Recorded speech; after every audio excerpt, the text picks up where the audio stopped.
उन मुसलमानों को कहेंगे जो मदनी के कहने पे जिहाद करने का काम कर रहे हैं ना, काम तमाम करना भी जानते हैं। देवबंदी चाहे जहाँ का यहाँ का हिंदुस्तान का मुसलमान है, वंदे मातरम तुम सेना में भर्ती हो जाते हो, रुपया मिलता पैसा मिलता है, तो वंदे मातरम भारत माता की जय, वहाँ ऑब्जेक्शन खत्म। आरएसएस को चैलेंज कर रहा है। जिस दिन आरएसएस वाले घर पे पहुंच जाएंगे ना, छत्ते नोच के लेके चले जाएंगे उनके। ठीक है, अभी तो सोच चल नहीं रहा है। जो हिंदू होंगे ना वही वंदे मातरम नहीं बोलेंगे, वही भारत माता की जय नहीं बोलेंगे। जो मर्द होगा ना वही वंदे मातरम का नारा लगाएगा, भारत माता की जय नारा लगाएगा। समझ गया ना? तो कैसे हैं मेरे सनातनी साथियों। दोस्तों आज हम सोशल मीडिया पर आग की तरह फैलती हुई कुछ मजेदार वीडियो को देखकर कलेजे में ठंडक भरने जा रहे हैं।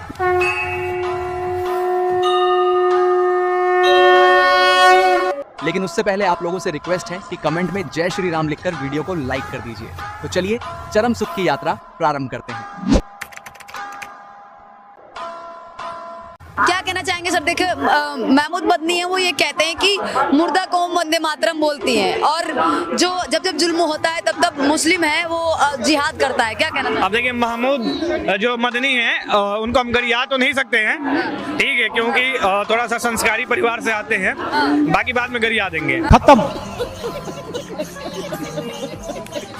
तो वैसे लोग जो है ना भड़काने का काम करते हैं, दंगा फैलाने वाले लोग, उनकी बात ही नहीं करनी चाहिए। ठीक है, तो जांच होना चाहिए कहाँ का मदनी है, उनकी जांच होना चाहिए। जो महमूद मदनी कहाँ से आया है उनकी जांच होनी चाहिए। मौलवी कब बना है, कहाँ से आया है? ये लोग देखिए ऐसे लोग गट्टर छाप होते हैं। ठीक है, इनका कोई अस्तित्व नहीं है। ये आएंगे भौंकेंगे और भौंकने का ही काम है। तो बोला जाता है ना, कुत्ते भौंके हजार और हाथी चले बाजार। तो इनकी बातों पर ध्यान ना दीजिए, देश के मुद्दों पर ध्यान दीजिए बस। लेकिन सर एक और मैं सवाल करना चाहूंगी पर्सनली, जब इस तरीके की बयानबाजी कोई करता है, अगर मीडिया सवाल पूछ लेती है तो मीडिया पे ये आरोप लगते हैं कि आप हिंदू मुस्लिम कर रहे हैं, आप गोदी मीडिया है, फलाना ढिमकाना, इस तरीके के आरोप लगते हैं।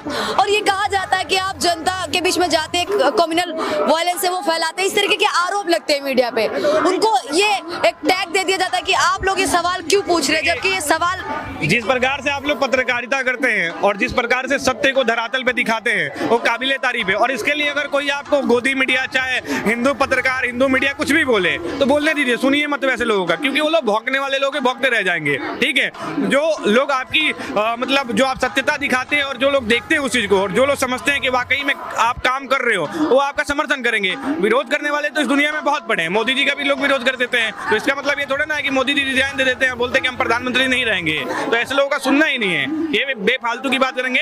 अभी हाल फिलहाल में मैंने देखा है यहाँ पर चांदनी चौक में भी काफी महिला पत्रकारों को टारगेट किया गया है। ठीक है, हमारे सामने कोई टारगेट करके देखे, हम भी मारेंगे, जूते खोल के मारेंगे वैसे लोगों को। शाबाश बेटा, बहुत बढ़िया बंदा। पत्रकार को देखा मैंने, एक हरामखोर पत्रकार यहाँ पे रात को वो कर रहा था रिपोर्टिंग, और वो सारी गलतियां हिंदुओं की बताता है और मीडिया की बताता है कि मीडिया जबरदस्ती आते जाते राहगीरों के मुंह में वो करके हिंदू मुस्लिम करती है। मैं उन हरामपंथियों से, वामपंथी सॉरी हरामपंथियों से, और फिर निकल जा रहा हराम, वामपंथियों से पूछना चाहता हूँ, याला जो केरला के बच्चे, ओ भाई केरला के जो बच्चे हैं वो वहाँ पे आके प्रोटेस्ट करते हैं, किस बहाने से, क्या परमिशन लेके आते हैं? दिल्ली वाले को तो पोल्यूशन की आदत है, दिल्ली वाले को पोल्यूशन की आदत है, उनको तो नहीं लेना देना। लेकिन केरला से बच्चे मंगाए जाते हैं और वो आके प्रोटेस्ट का नाम लेते हैं कि पोल्यूशन के लिए आए हैं, हम पोल्यूशन के लिए वो करेंगे। प्रोटेक्शन की इजाजत मिल जाती, सेफ्टी मिल जाती, इंडिया गेट पे पहुंच जाते हैं। करते करते वो हिडमा निकलेगा, हर घर से हिडमा निकलेगा। पहले तो वो मेरे बच्चों ने समझा हिडमा नाम का कोई वायरस है जो पोल्यूशन के लिए निकलेगा और पोल्यूशन खत्म कर देगा, लेकिन बाद में पता चला कि ये तो हिडमा जो 200 सैनिकों को मार दिया, कांग्रेस की पूरी खेप वहां से, क्या नाम है, जो नक्सलियों कांग्रेसियों की जो पूरी वो जा रही थी, नेता की खेप सबको उड़ा दिया, वो हिडमा है। तो मैंने सोचा अरे बाप रे बाप, इन बच्चों के दिमाग में ये सारी जहर डाल कौन रहा है?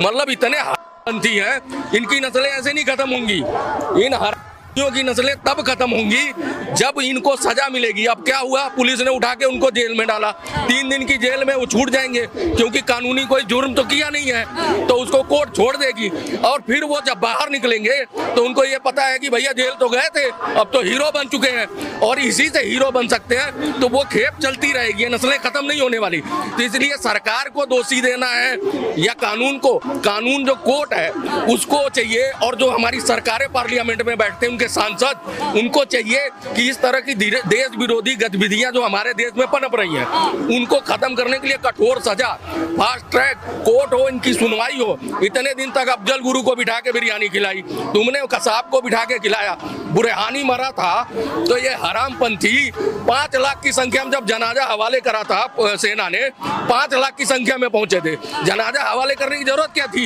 इन हरामपंथियों को? और वही जब घर लौटे सारे 5 लाख, तो वही मीडिया पे गाए भी गाए, कहते हैं लोकतंत्र खतरे में है। तो तुम हमारी छाती पे चढ़ के नाच रहे हो, अब कितना नाचोगे भाई? लोकतंत्र खतरे में आ जाता है। कहते हैं मोदी ने लैटरिन दिया, हम तो खुले में शौच करते थे तो मजा आता था। मोदी ने तो जबरदस्ती लैटरिन में बंद कर दिया। मोदी ने तो हमारे घर राशन जबरदस्ती पर, मोदी ने लॉ एंड ऑर्डर मेंटेन किया, बाबा ने लॉ एंड ऑर्डर मेंटेन किया। सारे जब तुम रहोगे नहीं इस देश में, आतंकवादी घटनाओं में मर जाओगे, अतीक अहमद के भेंट चढ़ जाओगे, तो तुम रोजगार क्या करोगे? बैगन। सबसे पहला मुद्दा क्या है हमारा मुद्दा है हमारी बहन सुरक्षित हो, हमारी बीवी सुरक्षित रहे, हमारा परिवार सुरक्षित रहे, तब तो हम रोजगार करेंगे। अगर ऐसे माफिया पलते रहे और ये आतंकवादी घटनाएं होती रही, आतंकवाद पलता रहे, हमारे देश में फलता फूलता रहे और सह देने वाले लोग उसको प्रोवोक करते रहे, तो ये खत्म नहीं होगा। तो हम जब बचेंगे नहीं, हमारी नस्लें बचेंगी नहीं, तो रोजगार कौन मांगेगा?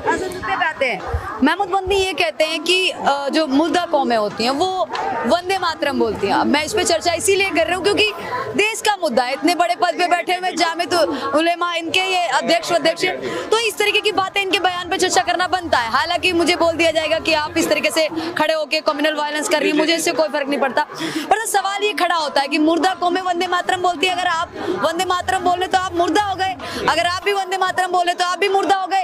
जितने लोग वंदे मातरम जो बोल रहे हैं ना मुर्दा कौम, एक बार मिलाइए, हमसे पता लग जाएगा कि मुर्दा है कि जिंदा है, ये भी पता लग जाएगा। और मैंने हाल फिलहाल के दिन में कम से कम आप जैसे पत्रकारों को तो हम लोग सैल्यूट करते हैं, क्योंकि यहाँ पे जो हिडमा का समर्थन करते हैं वो अच्छा हो जाते हैं, ठीक है, और जो वाकई में सत्यता को दिखाते हैं, जो सच को दिखाते हैं, वो कम्युनल वायलेंस फैलाने लगते हैं। तो ये अनाप शनाप का जो ये प्रोपेगेंडा चला रहे हैं ना लेफ्टिस्ट, तो इनको एक बात मैं कहना चाहता हूँ, अगर जिस दिन हथे चढ़ गए ना तो इनका सारा वामपंथी उतार देंगे हम लोग। वामपंथी की बात जो कर रहे हो, ये कह रहे हैं वंदे मातरम, तो इन हरामखोरों से पूछो, जब देश आजाद हुआ तो वंदे मातरम कह के ही आजाद हुआ, उसमें हिंदू भी मुसलमान था, बटा नहीं था देश, तब उनको दिक्कत नहीं थी।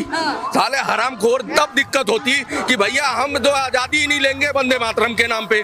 जब वंदे मातरम के नाम पे आजादी मिलती है, उसके बाद ये वामपंथी सत्ता संभालते हैं, जो काले अंग्रेज, उसकी कटनी छटनी करके उस वंदे मातरम को छिन्न भिन्न कर देते हैं। फिलिस्तीन के लिए जिंदाबाद जिंदाबाद कर लेंगे, हैं? लेकिन जब बात आएगी भारत माता की जय बोलने की, तो आपका जुबान बंद हो जाए। तो दोस्तों, ऐसे ही वीडियोस देखने के लिए वीडियो को लाइक करके चैनल को सब्सक्राइब कर लीजिए।